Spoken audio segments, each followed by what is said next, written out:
สวัสดียามแรงๆจ้าสบายดียามมื้อแรงเด้อพี่น้องนี่เฮาก็สิพาพี่น้องมาปลูกต้นหอมบัวเลยเนาะต้นหอมบัวเลยนี่อันนี้ข้างล่างนี่คือเฮาปลูกผักชีจีนแล้วเด้อพี่น้องเฮาหว่านในผักชีจีนลงไปแล้วเนาะ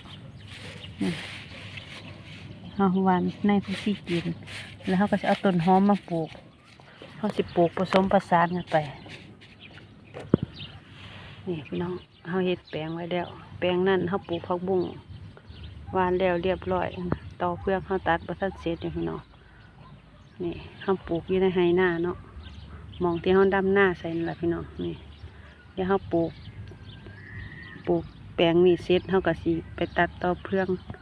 อยู่หม่อนนั่นเฮาก็สิปลูกเองเนาะพี่น้องเนาะนี่มาจ้ามาปลูกผักบัวน้ำกันจ้าผักบัวหรือว่าต้นหอมนั่นแหละพี่น้องนี่ต้นหอมบัวเลยเนาะต้นหอมบัวเลยซื้อพันธุ์เทื่อเดียวสามารถขยายพันธุ์ได้ตลอดชีวิตเลยพี่น้อง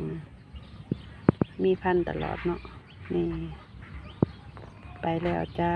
เฮาก็สิอัปเดตให้พี่น้องเบิ่งใหม่เรื่อยๆเด้อพี่น้องเด้อนี่สวนผักน้อยๆของเฮาเนาะไปแล้วจ้าสบายดีสวัสดีค่ะ